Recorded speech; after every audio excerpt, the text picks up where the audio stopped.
everyone, welcome back. So students, today we will talk about chapter number 18 of class 11, that is body fluid and circulation. तो जो हमारा chapter है इसमें हम सबसे पहले बात करेंगे हमारी बॉडी में मिलने वाले डिफरेंट टाइप्स ऑफ फ्लूइड्स के बारे में। तो जैसे कि आप लोग जानते हैं कि हम ब्लड और लिम्फ को डिटेल में पढ़ेंगे इस चैप्टर में, लेकिन उसी के साथ साथ अगर इस सर्कुलेशन के बारे में बात की जाए तो हम देखेंगे that this circulation can be divided into different categories on the basis of the type of fluid or the type of blood vessels। जैसे कि आपने अभी तक पढ़ा है कि जो सर्कुलेशन है ये दो तरीके की हो सकती है।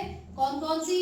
एक आपने पढ़ा है open circulation and the another one is closed circulation।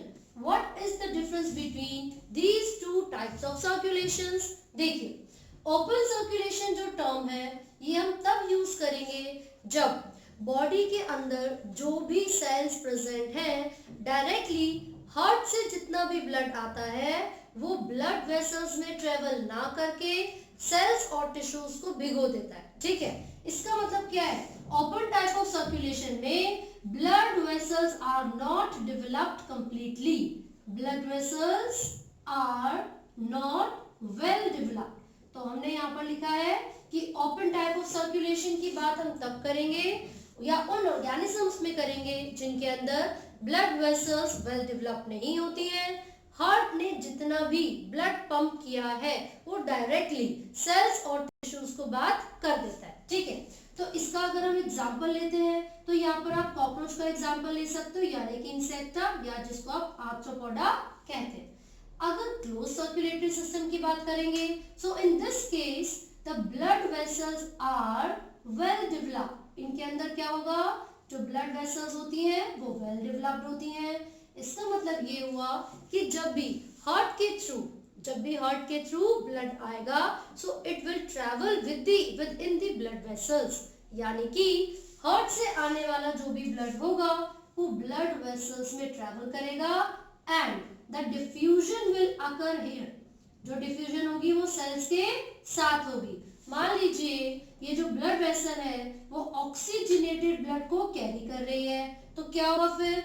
क्योंकि ऑक्सीजन का पार्शियल प्रेशर ब्लड वेसल में ज्यादा था so there will be a diffusion. Oxygen cells तक आ जाएगा और सेल्स में जो CO2 प्रेजेंट था वो डिफ्यूज होकर ब्लड वेसल में चला जाएगा। क्लियर हो गया? तो हमने देखा दो तरीके की सर्कुलेशन है, open type and close type. लेकिन अभी जो पॉइंट मैंने आपको समझाया है इससे भी अगर हम बात करें तो सर्कुलेशन को दो तरीके से डिवाइड किया जा सकता है, एक्स्ट्रा सेल्यूलर और इंट्रा सेल्यूलर। एक्स्ट्रा का मतलब क्या होगा? Outside the cell. इंट्रा का मतलब होता है विद इन द सेल। ठीक है, तो इंट्रा सेल्यूलर हो गया, एक्स्ट्रा सेल्यूलर हो गया। जब भी हम लोअर ऑर्गेनिजम्स की बात करेंगे जैसे कि इनवर्टिब्रेट्स की बात करते हैं, स्पॉन्जेस हो गया, सिलेंट्रेटा हो गया या फिर टीरोफोरा, इन ऑर्गेनिजम्स में you will observe the digestion में be intracellular as well as extra cellular.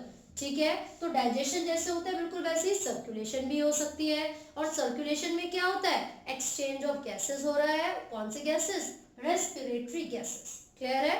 तो यहाँ पर विद इन अ सेल, अगर विद इन अ सेल जो भी ब्लड है उसकी सर्कुलेशन होगी तो उसको हम इंट्रासेल्यूलर बोलेंगे, इंट्रासेल्यूलर। लेकिन जब भी एक्स्ट्रा सेल्यूलर टर्म आता है तो उसका मतलब ये हुआ कि सराउंडिंग में जो ब्लड या फ्लूइड फ्लो कर रहा है उसके थ्रू सर्कुलेशन हो रही है, so that will be called extra cellular. Clear हो गया?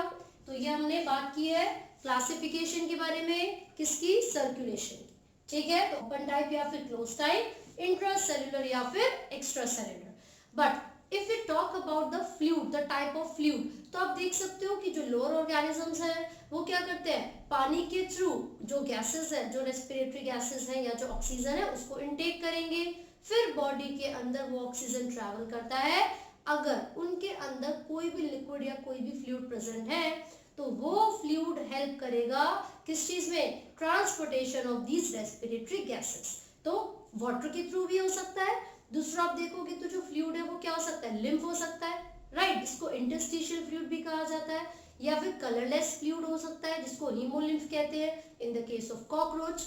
और ह्यूमंस के केस में आप ब्लड की भी बात कर सकते हैं। तो ये टाइप ऑफ फ्लूइड के बेसिस पर भी हम सर्कुलेशन को डिवाइड कर सकते हैं। तो टाइप ऑफ फ्लूइड में वाटर था, हेमोलिम्फ था या फिर ब्लड था, साथ ही साथ आप कोई भी कलरलेस फ्लूइड की बात कर सकते हैं। ठीक है, तो आगे बढ़ते हैं। यहाँ पर हमने सर्कुलेशन को देख लिया, लेकिन जब आप बात करोगे ब्लड के बारे में, क्यों भाई? क्योंकि जो मेजर अमाउंट में एक लिक्विड, एक फ्लूइड जो हमारी बॉडी में फ्लो करता है वो ब्लड होता है। तो अगर ब्लड के बारे में आप बात करेंगे तो कुछ इंपॉर्टेंट फीचर्स हमें उसके बारे में जानना बहुत जरूरी है। And what are these features? सबसे पहली चीज, ये मीजोडर्मली डिराइव्ड है, मीजो है ना, तो हमने यहाँ पर लिख लिया मीजोडर्मली डिराइव्ड। सेकंड, ब्लड का जो कलर है वो कैसा होगा? पहली बात वो थिक होगा, ओपेक होगा, डार्क इन कलर होगा। क्लियर हो गया? Next, it is the fluid connective tissue, it is the fluid connective tissue, connective tissue ये हमने लिख लिया है। और जब मैंने कनेक्टिव टिश्यू समझाए थे तब मैंने आपको ये भी बताया था कि जो ब्लड है उसके अंदर फाइबर्स प्रेजेंट नहीं है, it does not contain any collagen और इलास्टिन फाइबर, राइट? उसमें लाइन लिखी हुई थी ना कि except the blood all the connective tissues have collagen fibres और इलास्टिन फाइबर्स। क्लियर हो गया? अब हम आगे देखेंगे तो जो ब्लड है जब भी ये फ्लो करेगा तो वेसल्स के अंदर फ्लो करता है in the case of higher organisms, in the case of higher organisms. तो अब सबसे पहले मैं ब्लड वेसल के बारे में आपको बताऊंगी and then we will discuss blood in detail. ये तो मुझे पता चल गया कि मेसोडर्मली डिराइव्ड है, these blood vessels will also be the same, opaque और डार्क कलर का एक फ्लूइड होता है and this is the fluid connective tissue, right? अब देखिए जरा, हमारी बॉडी में जो वेसल्स होती हैं वो कौन कौन सी हो सकती हैं? It could be artery, it could be when and capillaries, arteries, veins and capillaries. तो ये तीन तरीके की जो ब्लड वेसल्स हैं, these are found in our body।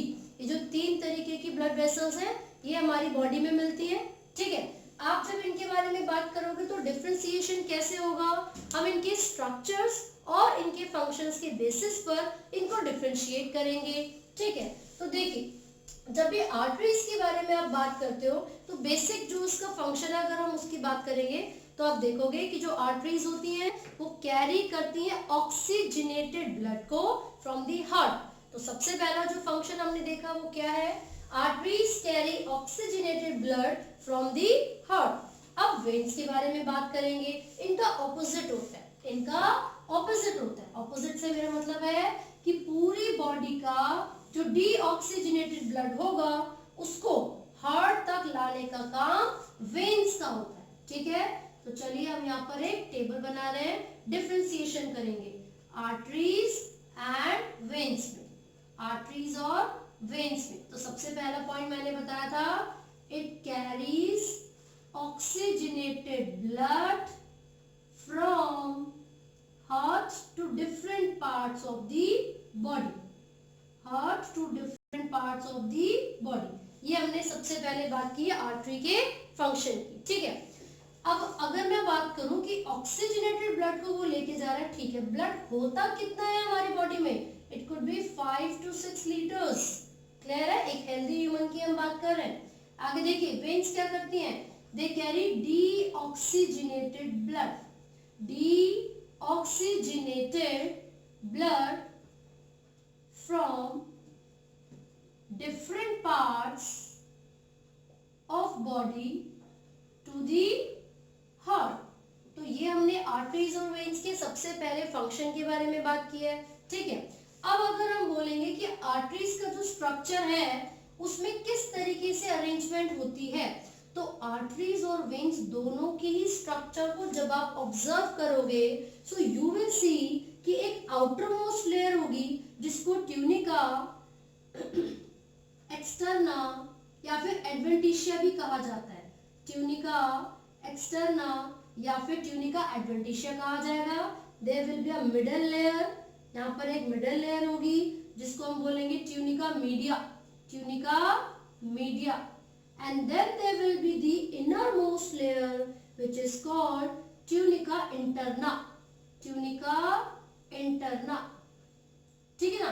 अब पता है क्या, ये जो ट्यूनिका एक्सटर्ना है, tunica media and tunica interna, जब भी हम ब्लड वेसल्स के बारे में बात करेंगे, मेरा मतलब है आर्टरीज और वेन्स के बारे में, so you will observe in both these blood vessels 3 layers present है और वो तीनों ही लेयर्स दोनों में कॉमन है। मतलब आर्टरीज के अंदर भी तीनों लेयर्स हैं, वेन्स के अंदर भी तीनों लेयर्स हैं। Then what is the difference? Difference होता है इनकी थिकनिंग्स में। डिफरेंस किसमें होगा? इनकी थिकनिंग्स में। जब हम ट्यूनिका एक्सटर्ना के बारे में बात करते हैं, आर्टरीज के केस में वो काफी पतली होती हैं, तो tunica externa in the case of arteries are thinner, whereas in the case of veins ये कैसी होती है? थिकर होती है। क्लियर है? ट्यूनिका मीडिया यहाँ पर थिक होगी, ट्यूनिका मीडिया आर्टरीज के केस में थिक होती है, और ट्यूनिका मीडिया वेन्स के केस में पतली यानी कि थिनर होगी। क्लियर होगी बात? अब इनके फंक्शंस भी तो होंगे कुछ ना कुछ। तो जो ये ट्यूनिका एक्सटर्ना है, this is the outermost layer and this layer is supplied with the nerves and the function of this outermost layer is the protection. तो जो ट्यूनिका एक्सटर्ना है, इसका जो मेन फंक्शन होगा वो प्रोटेक्शन होगा। जो ट्यूनिका मीडिया होती है, ये बहुत सारी स्मूथ मसल्स से मिलकर बनी होगी, तो जो भी मूवमेंट होगी, जो कंट्रैक्शन रिलैक्सेशन होगा, उसमें ट्यूनिका मीडिया हेल्प करती है। And when we talk about tunica interna, तो आप देखोगे ट्यूनिका इंटरना के 2 पार्ट्स हैं। ट्यूनिका इंटरना के 2 पार्ट्स हैं। एक होता है यहाँ पर कार्टिलेज या फिर टिश्यू, फाइब्रस टिश्यू, फाइब्रस, वो भी yellow fibre, and the another layer is endothecium या एंडोथीलियम बोलते हैं, एंडोथीलियम। तो यहाँ पर ये जो ट्यूनिका इंटरना मैंने लेबल की है, you can observe this as the yellow fibre, and यहाँ पर ही इसी तरीके से जुड़ी हुई एक लेयर होगी जिसको हम बोलेंगे endothelium. This is the endothelium. ठीक है, तो यहाँ पर हमने इसको लेबल कर लिया एज एंडोथीलियम। लेकिन जब मैं यहाँ पर वेन्स के डायग्राम को बनाऊंगी तो आप देखोगे it will B quite larger. ठीक है, ऐसा क्यों? क्योंकि यहाँ पर जो उसकी ल्यूमन है, lumen is the central cavity. Arteries के केस में जो सेंट्रल कैविटी यानी कि ल्यूमन होती है वो नैरोअर होती है, this is narrower, whereas the lumen of the veins are wider। कैसी ल्यूमन है इनके पास? वाइडर। तो हमने कौन कौन से फीचर्स और कौन कौन से फंक्शंस देखे हैं आर्टरीज और वेन्स के, अभी हम डिस्कस करेंगे फिर से। Let me tell you one more thing, वो ये है कि आर्टरीज में कोई वॉल्व्स प्रेजेंट नहीं होते, जबकि वेन्स में वॉल्व्स प्रेजेंट होंगे। अब इन वेन्स जो ये वॉल्व्स हैं उनका फंक्शन क्या है? They prevent the backflow of blood, ये ब्लड के बैक फ्लो को प्रिवेंट करते हैं। क्लियर हो गया? चलिए तो देखते हैं फटाफट से। आर्टरीज का काम है हमारे हार्ट से ऑक्सीजनेटेड ब्लड को पूरी बॉडी तक पहुंचाना, वेन्स का काम है पूरी बॉडी से डीऑक्सीजनेटेड ब्लड को हार्ट तक लेकर जाना। ठीक है, जो आर्टरीज होती है, जो उनकी आउटर मोस्ट लेयर है which is the tunica externa, वो बहुत ही थिक होती है, नहीं थिनर, और जबकि इनके केस में थिक होती है ना। ट्यूनिका मीडिया आर्टरीज के केस में थिक होगी और वेन्स के केस में बहुत ही पतली यानी कि थिनर होती है। जो इंटरनल लेयर है which is the tunica interna, it is divided into 2 parts, the yellow fibre and the endothelium. यहाँ पर आप देखोगे इनर मोस्ट लेयर दोनों के केस में एंडोथीलियम होती है। जो आर्टरीज है इनकी जो ल्यूमन है वो बहुत ही नैरो है, पतली है, जबकि वेन्स की जो ल्यूमन है वो वाइडर होती है। ठीक है, आर्टरीज में क्योंकि वो ऑक्सीजनेटेड ब्लड को कैरी कर रही है, कोई भी वॉल्व्स प्रेजेंट नहीं होते हैं। वॉल्व्स है क्या? These are the flap like structure within the blood vessels, जो कि आगे चल के प्रेशर को मेंटेन करने में भी हेल्प करेंगे, और अगर डीऑक्सीजनेटेड ब्लड है तो उसको वापस जाने से भी रोकेंगे। तो जो डीऑक्सीजनेटेड ब्लड का फ्लो है वो तो वेन्स में हो रहा है, तो इसका मतलब है वॉल्व्स की जरूरत भी कहां पर होती है? वेन्स में होती है। करेक्ट? तो ये आर्टरीज और वेन्स में डिफरेंस और उनके स्ट्रक्चर्स को हमने यहाँ पर देखा है, ऑब्जर्व किया है। चलिए अब अगर मैं कैपिलरीज के बारे में आपको बताऊं, so you will observe a single layer which is endothelium. Capillaries में एक सिंगल लेयर आप ऑब्जर्व करोगे जो कि एंडोथीलियम होती है, and the capillaries are fine tubular structures, बहुत ही पतली पतली ट्यूब लाइक स्ट्रक्चर्स होती हैं, ठीक है। जो आर्टरीज और वेन्स होती हैं वो फर्दर जाकर छोटी छोटी कैपिलरीज में डिफरेंशिएट कर जाती हैं, and these are also helpful in providing the support as well as in transporting the blood to the various parts of the body. Clear हो गया? तो अभी मैंने बोला कैपिलरी में सिर्फ एक ही लेयर प्रेजेंट है, this is the endothelium, endothelium. तो ये आपको यहाँ तक याद रखना है, ठीक है भाई। चलिए अब हम ब्लड के और उसकी कंपोजिशन के बारे में बात करेंगे। सो ब्लड का मेसोडर्मली ओरिजिन है, मैंने बताया था। पूरी बॉडी में 5 to 6 litre of blood present होता है, क्लियर है। This is opaque and dark in colour. साथ ही साथ आप ऑब्जर्व करोगे कि जो ब्लड होता है वो फ्लूइड कनेक्टिव टिश्यू होता है, which does not have any collagen or elastin fiber। Clear हो गया? और जब भी स्टडी ऑफ ब्लड की हम बात करते हैं, so this is called haematology, haematology. Haem is for blood, ठीक है। So the study of blood is called haematology. अब अगर ब्लड के कंपोजिशन को देखोगे, सो आप देखोगे कि इसके अंदर दो पार्ट्स हैं, the plasma and the formed elements, plasma and the formed elements. तो जो प्लाज्मा है इसमें होता क्या है, 90% वाटर होता है इसके अंदर। प्लाज्मा के अंदर 90% वाटर होगा एंड कुछ अमाउंट में प्रोटीन्स प्रेजेंट होते हैं, 6 to 8% प्रोटीन्स इसके अंदर होंगे, ठीक है। तो ये जो वाटर है यहाँ पर उसका काम क्या है, मैं आपको बताती हूँ। जो प्लाज्मा है दिस इज अ विस्कस और अ कलरलेस फ्लूइड, इसको लिखा होगा स्ट्रॉ कलर्ड फ्लूइड, ठीक है, which contains 90% of water and 6 to 8% of proteins and certain ions। अब इसी के साथ साथ यहाँ पर तो कोई पिगमेंट थी ही नहीं, इसीलिए हमने इसको कलरलेस बोला या फिर स्ट्रॉ कलर बोला। अब ये जो प्रोटीन्स की हम यहाँ पर बात कर रहे हैं कि 6 to 8% इसके अंदर प्रोटीन्स होते हैं, तो कौन से प्रोटीन्स होते हैं, हम यहाँ पर नाम लिख रहे हैं, एल्बुमिन हो सकते हैं। एल्बुमिन ऐसे प्रोटीन्स होते हैं जो ऑस्मोटिक बैलेंस को मेंटेन करते हैं, जो कि ऑस्मोटिक बैलेंस को मेंटेन करेंगे। Sodium, potassium, chlorine ions and certain sugars also, ठीक है। इन सब को, इनका जो अमाउंट है हमारे ब्लड में उसको मेंटेन करने का काम एल्बुमिन का होगा। अब इसके आगे देखते हैं दूसरा, ग्लोबुलिन। दूसरा कौन सा है, ग्लोबुलिन। अब ये बताइए क्या करता है, एंटीबॉडीज, जो कि आपने टर्म सुना होगा, एंटीबॉडीज जो कि हेल्प करते हैं डिफेंस मैकेनिज्म में और बाहर से आने वाले पैथोजन के अगेंस्ट फाइट करने में। So these are actually the immunoglobulins, यानी कि एंटीबॉडीज, इम्यूनोग्लोबुलिन्स यानी कि एंटीबॉडीज। एंटीबॉडीज की फॉर्मेशन होगी और वो एंटीबॉडी हेल्प करती है डिफेंस में, यानी कि बाहर से आने वाले पैथोजन के अगेंस्ट फाइट करेगी। बैक्टीरिया को, वायरस को, या जो भी बाहर से पैथोजन आ रहा है उससे फाइट करने का काम होता है। आप देखोगे 5 तरीके की इम्यूनोग्लोबुलिन है, ठीक है। जी मेड करके आप इसको याद कर सकते हो, IgG, IgM, IgA, IgD, IgE, clear है। तो IgA है, immunoglobulin A, this is found in the colostrum. जो सबसे पहला मदर की बॉडी से लैक्टेशन के समय मिल्क निकलता है ना, yellow colour fluid, this is the colostrum, और उसके अंदर IgA होती है, IgA होती है, ठीक है। और जो IgE है this is found during the allergy. ये कब मिलेगी हमारी बॉडी में, जब एलर्जी होती है। हिस्टामिन वगैरह प्रोड्यूस होते हैं, सेरोटोनिन प्रोड्यूस होते हैं, और किसी भी एक्सटर्नल फैक्टर के लिए हमारे जो नर्वस सिस्टम है वो अजीबोगरीब, इम्यून सिस्टम अजीबोगरीब रिस्पॉन्स देता है, ठीक है। अब पहला एल्बुमिन था, दूसरा ग्लोबुलिन था। So what is the third protein which we are talking here, वो होता है फाइब्रिन या फिर फाइब्रिनोजन। तो जो फाइब्रिनोजन है ये एक इनएक्टिव प्रोटीन है जो कि इंजरी होने पर एक्टिव हो जाता है और बदल जाता है फाइब्रिन में। इंजरी होने पर एक्टिव हो जाता है और बदल जाता है फाइब्रिन में, and at the site of injury it forms a mesh like network जो कि ब्लड को क्लॉट करवाता है। तो एक तरीके से इसका जो मेन काम है वो है coagulation of blood, coagulation of blood. अब एक क्वेश्चन जो नीट में आपसे पूछा जाएगा वो ये है कि the plasma without clotting factor is called, plasma without clotting factor is called serum.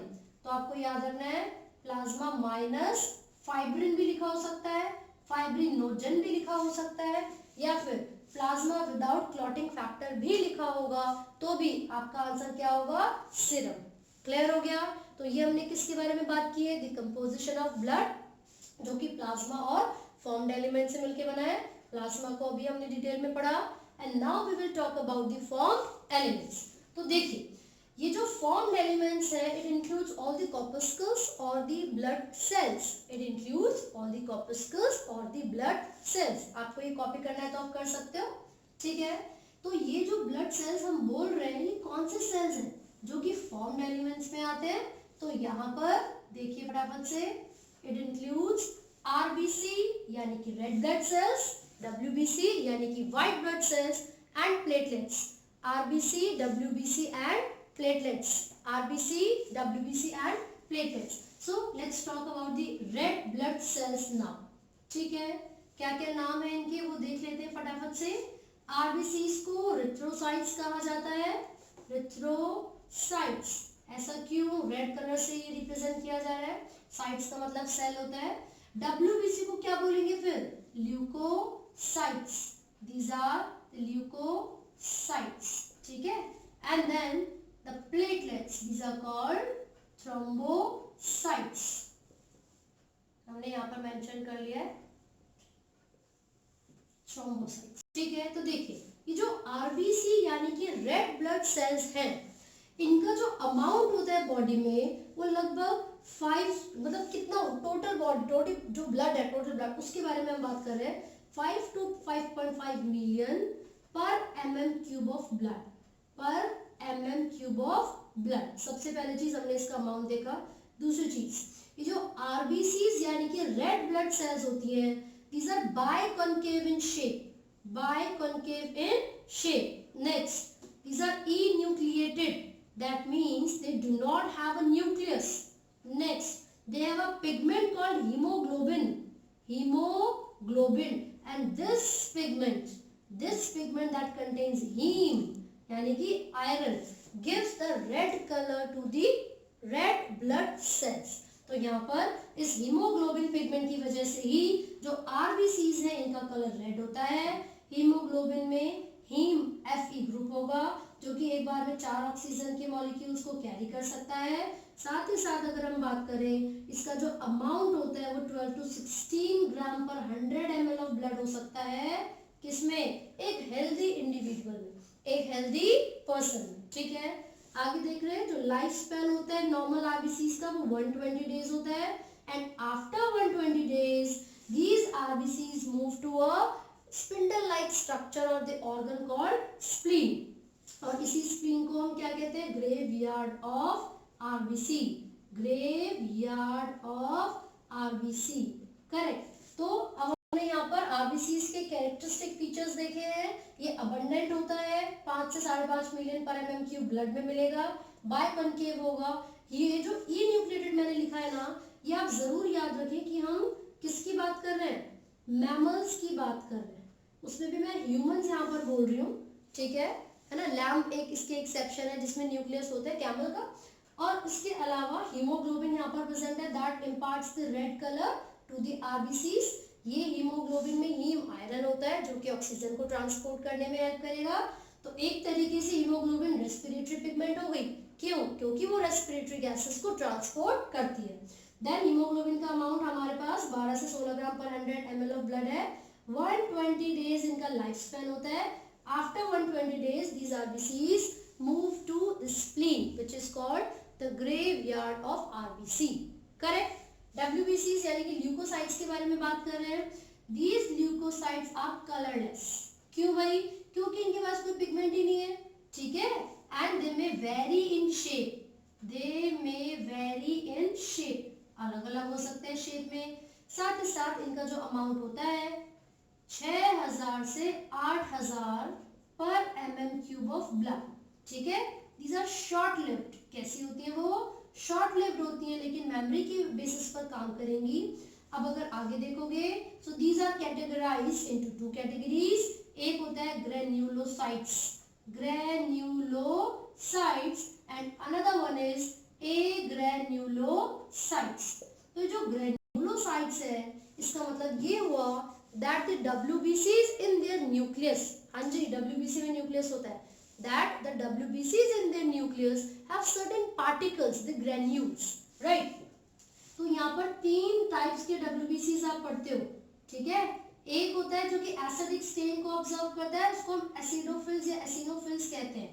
Acidophils या फिर एसिनोफिल्स. दूसरा बेसोफिल्स होगा, बेसिक स्टेन के बेसिस पर, basophils. And then the neutrophils, that is neutral, neutrophils. तो ये तो हो गया ग्रेन्यूल्स की प्रेजेंस के बेसिस पर ग्रेन्युलोसाइट्स. अब हम एब्सेंस ऑफ ग्रेन्यूल्स में 2 कैटेगरीज को पढ़ते हैं, जो कि कौन कौन सी है, monocytes and lymphocytes. Monocytes and lymphocytes.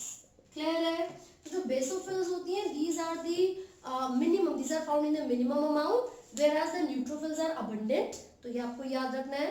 ये जो न्यूट्रोफिल्स है बहुत ज्यादा मात्रा में मिलेंगी, बेसोफिल सबसे कम होती है, 0.5 के अराउंड होती है. न्यूट्रोफिल तो 60 to 65% मिल सकते हैं आपको ब्लड में. जो मोनोसाइट्स है along with the neutrophil, they act as the macrophages.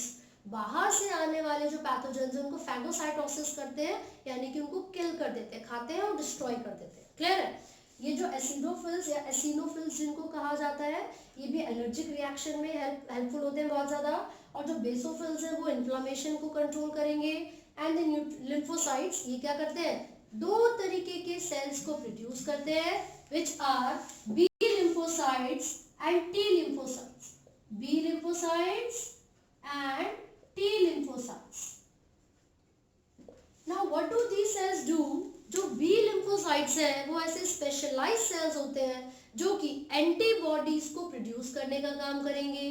जो एंटीबॉडीज हैं, these are the certain proteinaceous structures that help to fight against the pathogens that enter inside our body. इसका मतलब ये हुआ कि ये जो बी लिम्फोसाइट्स हैं बाहर से आने वाले पैथोजन को किल करने का काम करते हैं. Then what do these T lymphocytes do? These are the helper cells. और ये जो टी लिम्फोसाइट्स होते हैं, इनका मेन फंक्शन क्या है, सपोर्टिंग का. सपोर्ट करते हैं बी लिम्फोसाइट्स को ताकि वो लार्ज नंबर में एंटीबॉडीज को आसानी से प्रोड्यूस कर सके. क्लियर है. So this is all about the WBCs, that is leucocytes. And now we will move to the platelets. Platelets को क्या कहते हैं, थ्रोम्बोसाइट्स कहते हैं. These are the fragments like structures which are present in our blood. तो ये क्या होती है, ये फ्रेगमेंट्स होती है, इलोंगेटेड होती है, फ्रेगमेंट्स. ठीक है. तो अगर आप सो वो कौन से स्पेशलाइज्ड सेल्स हैं, दीज आर मेगाकैरियोसाइट्स. मेगाकैरियोसाइट्स. तो आपको याद रखना है दैट दीज मेगाकैरियोसाइट्स कहाँ से लिए गए हैं, are taken from the stem cells of red bone marrow. तो यहाँ पर लिखा हुआ है कि प्लेटलेट्स को थ्रोम्बोसाइट्स भी कहा जाता है, बट एक्चुअल में देखा जाए तो प्लेटलेट्स कुछ ऐसे स्पेशलाइज्ड फ्रेगमेंट्स हैं, ऐसे सेल्स हैं इलोंगेटेड, जो कि मेगाकैरियोसाइट्स के प्रिकर्सर से या फिर उनके फ्रेगमेंट से निकाले गए हैं. ठीक है. And platelets is the term which is used in the case of mammals. और थ्रोम्बोसाइट्स एक ऐसी टर्म है जो कि मैमल्स के अलावा बाकी सभी वर्टिब्रेट्स के लिए यूज की जाती है. हालांकि इन दोनों का ही जो फंक्शन है वो सिमिलर है. दोनों ही ब्लड क्लॉट करवाने में, यानी कि खून को जमाने में, क्लॉटिंग करवाने में हेल्प करेंगे. साथ ही साथ आप याद रखोगे ये 1.5 लाख से 3.5 लाख तक के नंबर में हमारी बॉडी में मिल सकते हैं. हमने लिख लिया है यहाँ पर. ठीक है. इसी के साथ साथ ये करते क्या है, ये रिस्पॉन्सिबल है कुछ सर्टेन प्लेटलेट फैक्टर्स को प्रोड्यूस करने के लिए during the time of injury. जब भी कोई इंजरी होती है, कोई चोट लगती है, तो ये प्लेटलेट्स कुछ फैक्टर्स को रिलीज करते हैं, जैसे कि thromboplastin. And these factors help in the clotting of blood by initiating the process of, किस चीज का प्रोसेस, ब्लड क्लॉटिंग का. ठीक है. तो जब भी हम ब्लड क्लॉटिंग के प्रोसेस के बारे में बात करेंगे तो मैं यहाँ पर आपको बना के दिखाती हूँ कौन कौन से एंजाइम्स कब कब रिलीज होते हैं.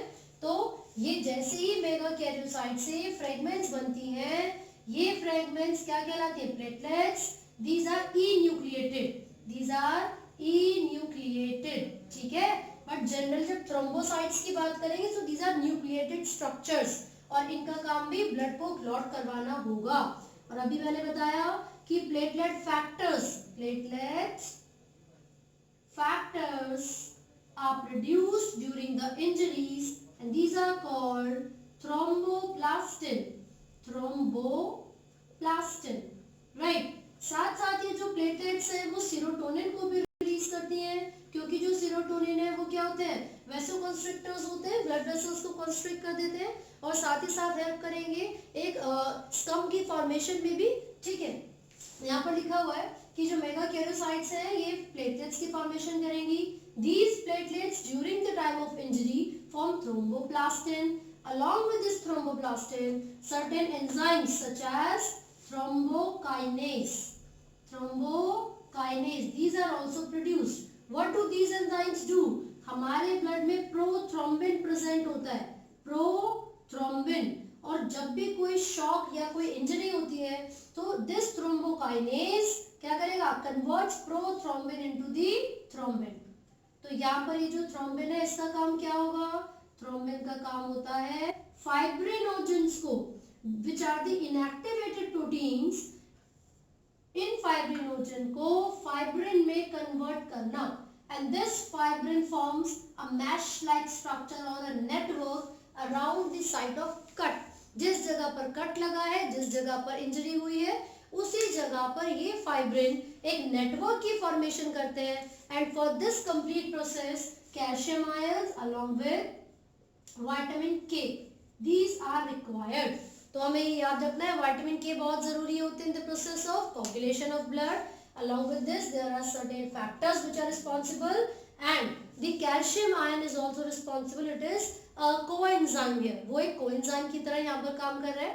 जब भी हम ब्लड क्लॉटिंग के प्रोसेस की बात करेंगे, so there will be lot of factors जिनको हम फैक्टर 1, 2, 3 टू फैक्टर 12 और 13 यहाँ तक हमें याद करने होते हैं। सीक्वेंस हमें पता होना चाहिए, and these factors are very important. There is a cascade of sequence, cascade का मतलब ही सीक्वेंस होता है, प्रोटीन्स का एक पूरा सीक्वेंस बना हुआ है जो कि वन बाय वन काम करते हैं, और इन्हीं सीक्वेंस की बेसिस पर ब्लड में जो कोगुलेशन का प्रोसेस है, यानी कि जो कॉन्टिन्यूस ब्लीडिंग हो रही थी उसको रोकने का जो प्रोसेस है, क्लॉटिंग का जो प्रोसेस है, वो होगा तभी होगा जब ये सारे के सारे प्रोटीन्स एक सीक्वेंस में कैस्केड में फंक्शन करेंगे।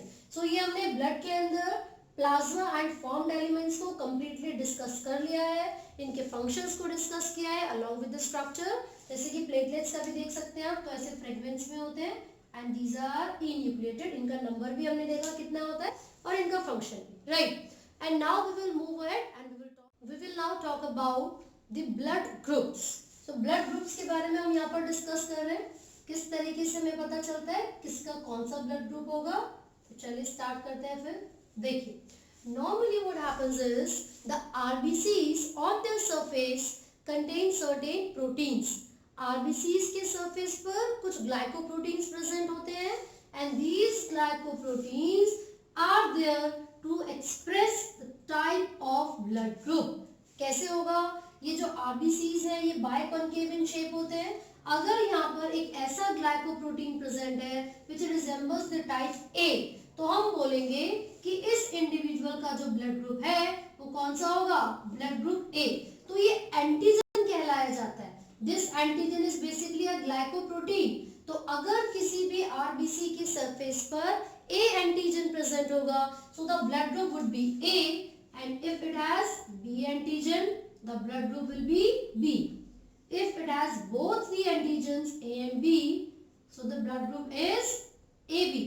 And if it has no antigens, then the blood group is O. तो हमने यहाँ पर देखा RBCs के surface पर कुछ glycoproteins present होते हैं which are called the antigens. If the RBC has A antigen on the surface of its membrane, then it is A blood group. If it has B antigen, then B. If it has both A and B antigens, then AB, and if it has no antigen on the body, on the surface of the membrane, then it is O blood group. ठीक है। अब ये जो blood groups है ये हमने देखे। Antibodies के बारे में भी बात करते हैं फटाफट से। एंटीबॉडी क्या होगी?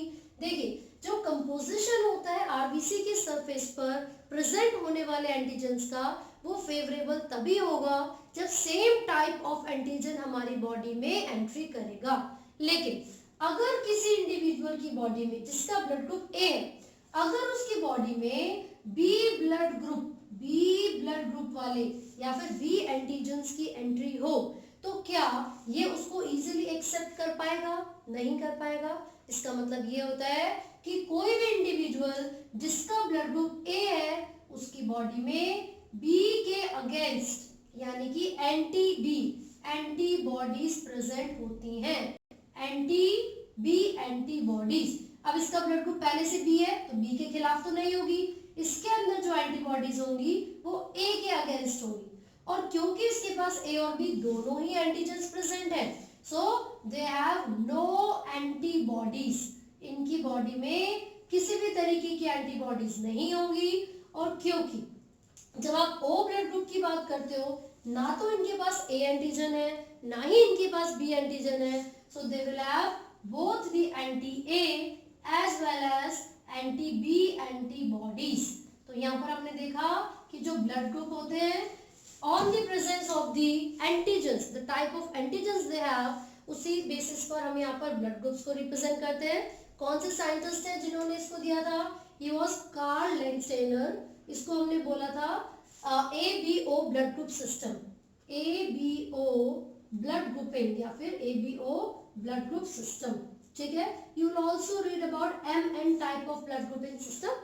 ठीक है, लेकिन जो मोस्ट कॉमन ह्यूमंस के अंदर ऑब्जर्व किया जाता है, ठीक है, वो ABO।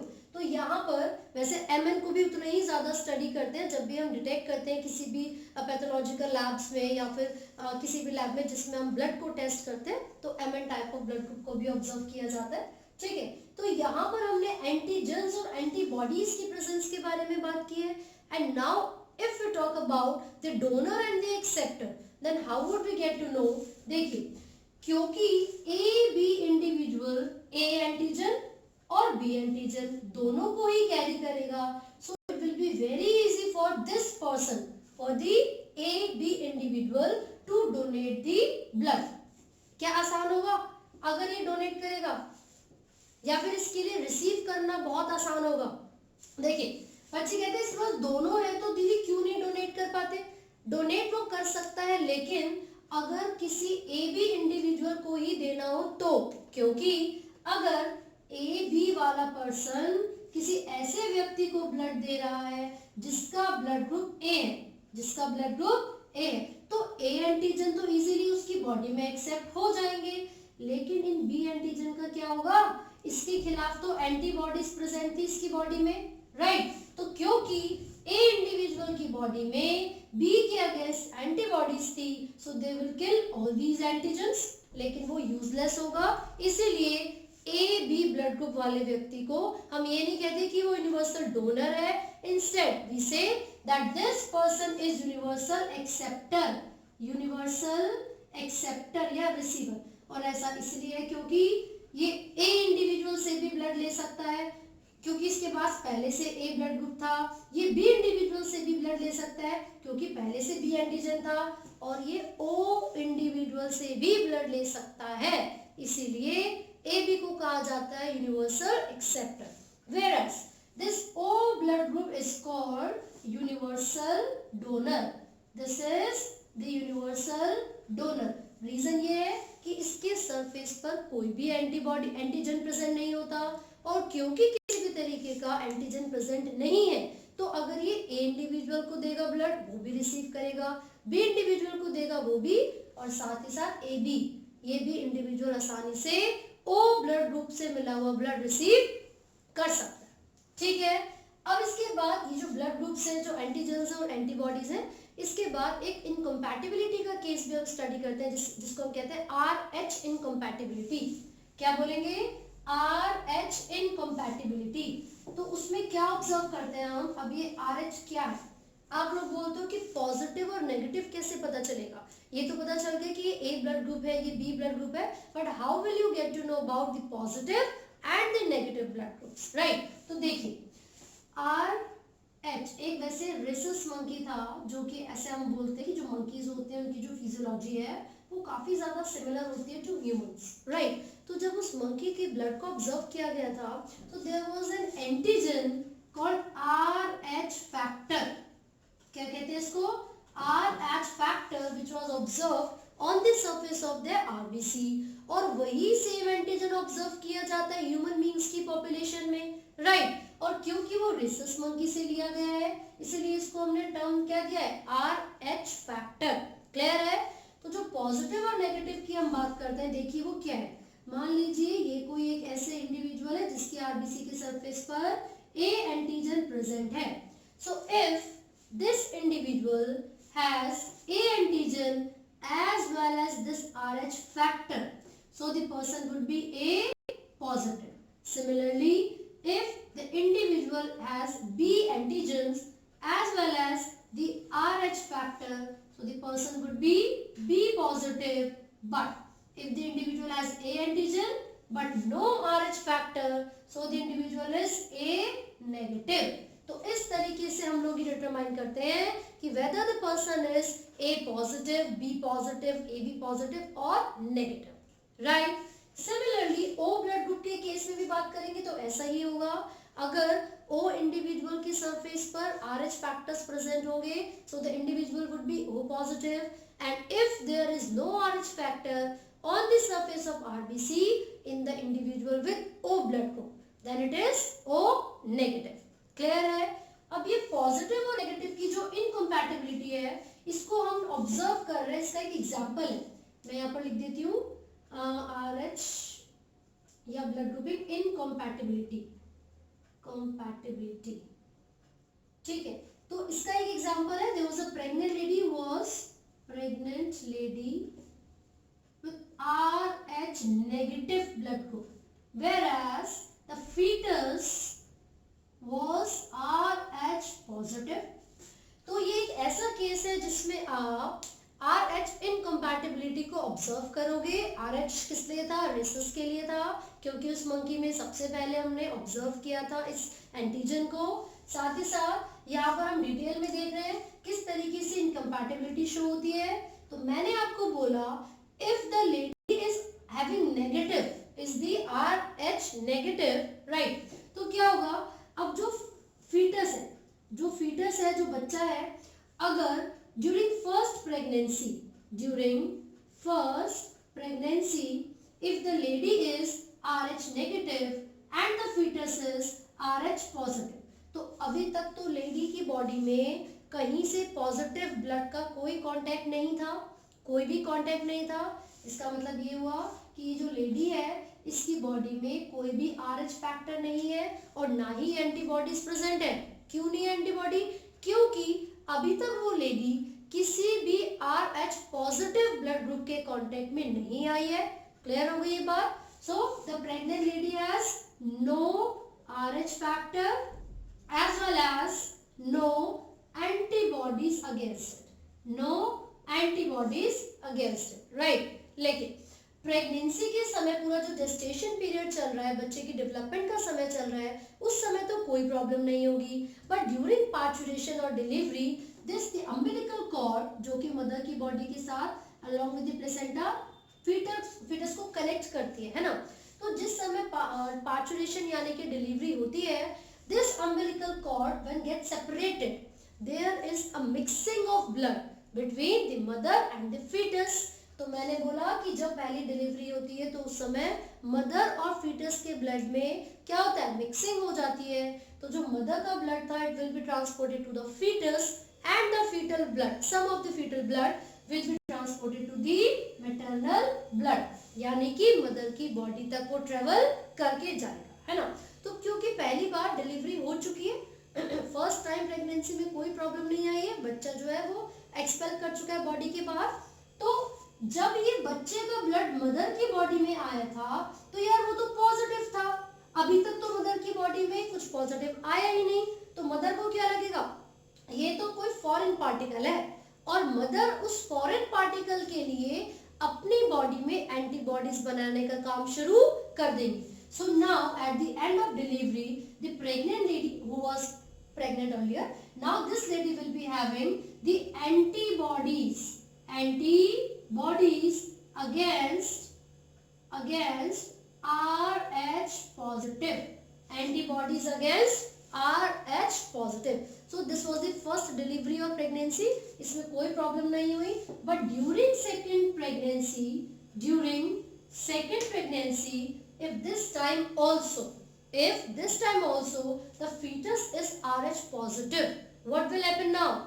The pregnant lady will have the antibodies against this Rh positive already in her body.